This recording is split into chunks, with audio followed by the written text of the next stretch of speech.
Cet extrait est issu de la fin du 4e mouvement. Il est très représentatif du style de Berg, des contrastes qu'il utilise.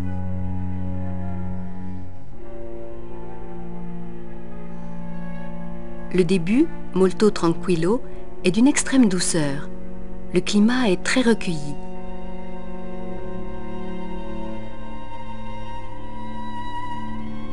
Le passage est très méticuleusement annoté, joué col legno, c'est-à-dire l'archet du côté du bois. Le son semble sans expression, presque absent. Au sommet de la phrase, c'est l'explosion passionnée.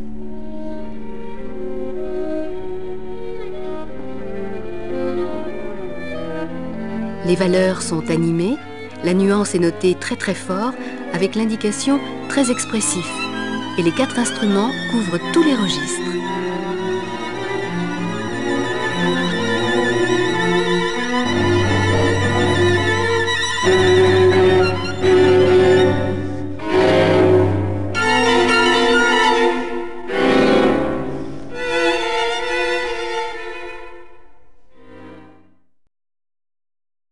La force expressive de la fin du 4e mouvement est perçue d'emblée à l'écoute de la musique. Elle prend pourtant un sens nouveau lorsqu'on décode les éléments, tant Berg conduit son discours comme une musique à programme, y mêlant éléments autobiographiques, sa passion pour Anna Fuchs, références littéraires, poèmes de Baudelaire, ou musicales, symphonie lyrique de Zemlinsky. Les citations de la symphonie lyrique de Zemlinsky sont particulièrement abondantes dans l'œuvre. Ainsi, le chant du second violon est-il joué très librement récité, avec la sourdine et très très doucement, incarnant le texte de Zemlinsky, « Du bist mein eigen, tu es à moi, à moi ».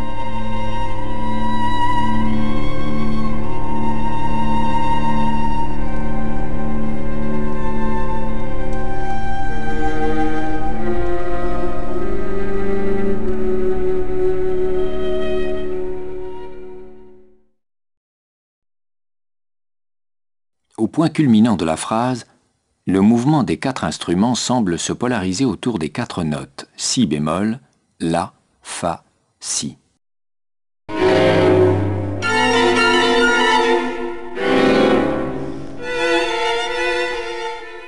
Ces lettres, correspondant à une transcription transcrite en notes selon l'usage anglo-saxon, correspondent aux initiales du compositeur avec celles de l'être aimé.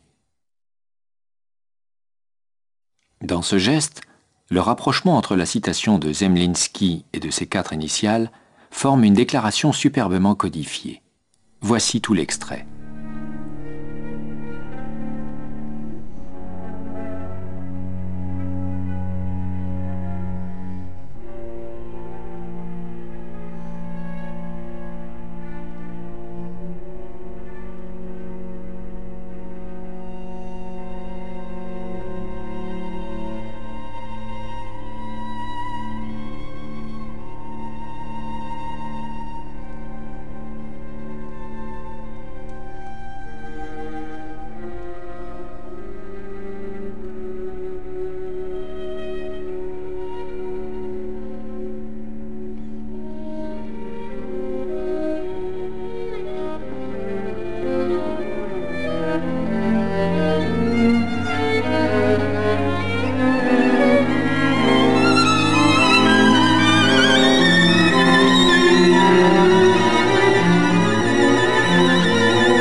Le 5e mouvement reprend la structure du scherzo. La musique est empreinte d'une débauche de mouvement, avec un tempo très rapide, des nuances très contrastées. Les grands déplacements, du grave vers l'aigu, évoquent des jeux de vagues.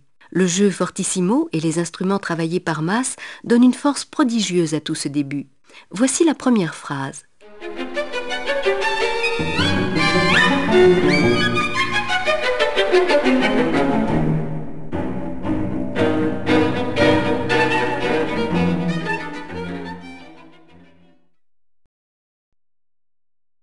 La deuxième phrase associe accord et mélodie. Les instruments entrent les uns après les autres, l'empilement du grave à l'aigu formant un accord.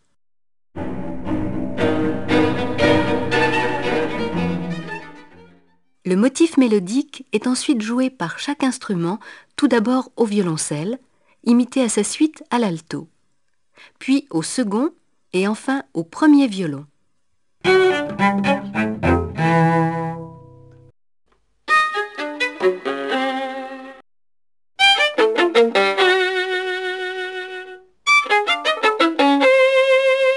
La fin du motif, très allongée, forme un accompagnement à chaque entrée. Cette cellule de 2 notes, répétée 3 fois, est remarquable par sa combinaison rythmique et son accentuation.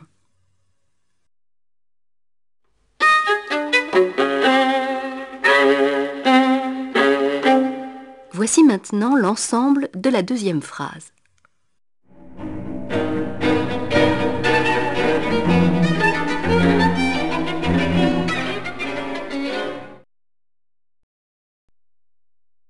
La dernière phrase du scherzo combine de manière plus étourdissante les superpositions et les décalages. Elle joue avec 2 figures. Une figure de 2 notes liées, dont l'intervalle s'agrandit de plus en plus, une figure en accord pizzicato. Les 2 figures alternées au début se chevauchent ensuite, la figure liée envahissant peu à peu toute la formation.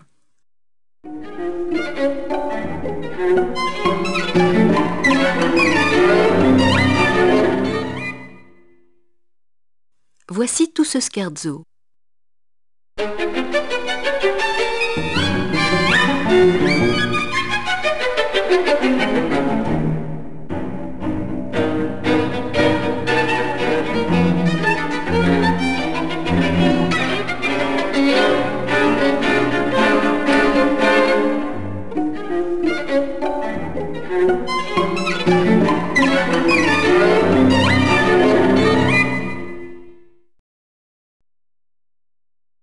La partie centrale du scherzo, appelée traditionnellement trio, évoque des images subtiles et fugitives. On pense notamment au jeu capricieux de la lumière, aux effets de clair-obscur transposés ici dans la musique. Les instruments sont groupés par 2, de manière à produire des accords se répondant. D'une part, le violon 2 et l'alto, d'autre part, le violon 1 et le violoncelle. Chaque attaque est exécutée pianissimo, le son augmentant progressivement jusqu'à l'arrêt de la note. Les 2 groupes se superposent, juste le temps de masquer l'entrée du nouveau groupe. C'est quand le premier groupe s'arrête qu'on perçoit la présence de l'accord nouveau.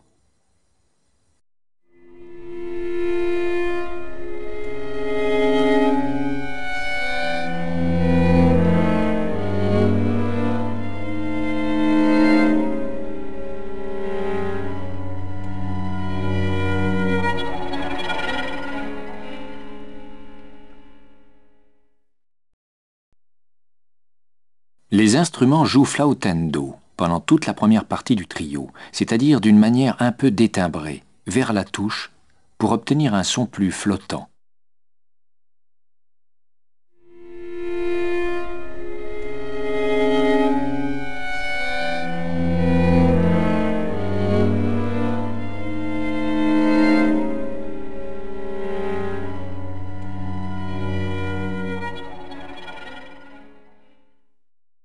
Il joue ensuite près du chevalet. Le son y est plus métallique et en trémolo, c'est-à-dire en notes répétées très rapides, offrant comme un frémissement du son.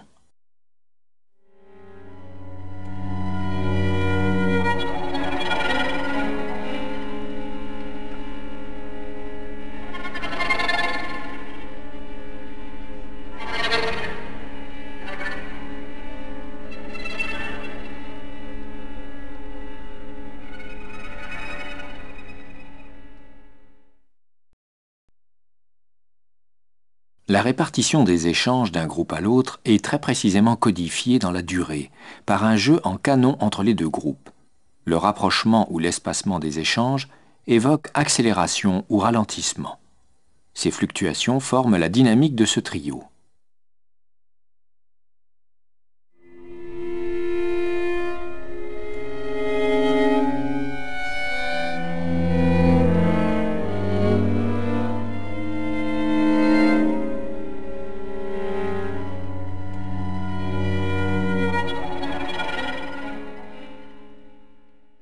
Dans la deuxième partie, le groupe alto second violon s'immobilise sur une tenue en son harmonique. Le deuxième groupe alterne avec des silences jusqu'à la fin.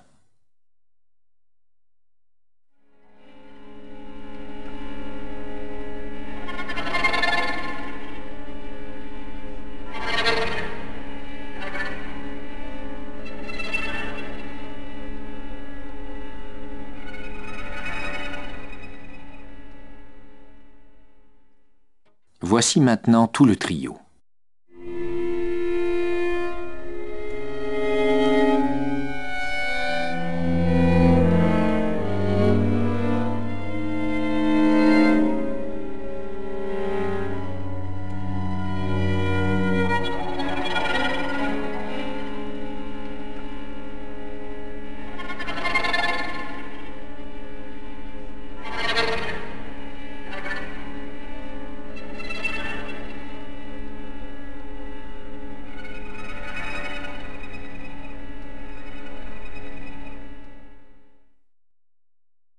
Berg a associé au final une voix chantée sur le poème de Charles Baudelaire De profundis clamavi. Finalement exécutée au quatuor à cordes et non à la voix, la mélodie forme le fil conducteur de ce final. Le poème, qui pourtant n'apparaît pas, influence toute la musique. Voici les 2 premiers vers du poème exécutés à l'alto.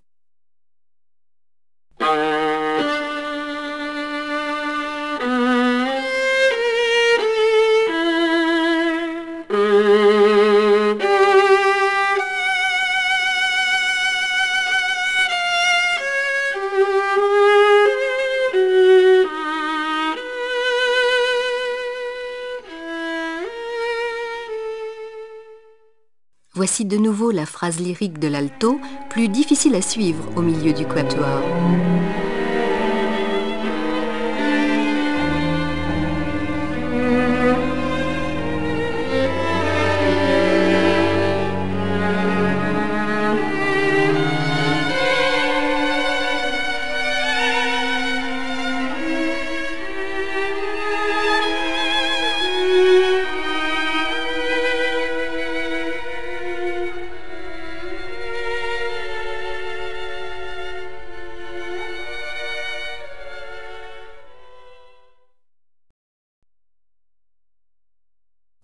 Le dernier vers du poème n'est pas formulé par une mélodie, mais évoqué dans l'écriture même de la musique, par de longs phrasés exécutés avec un archet jouant très lentement.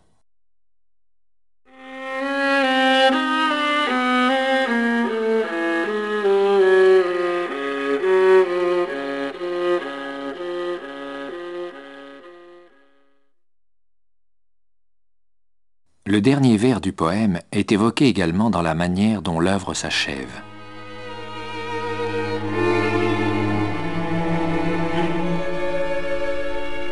Les instruments se retirent les uns après les autres.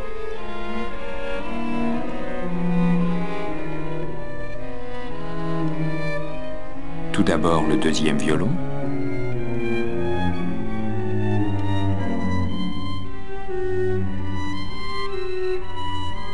le violoncelle,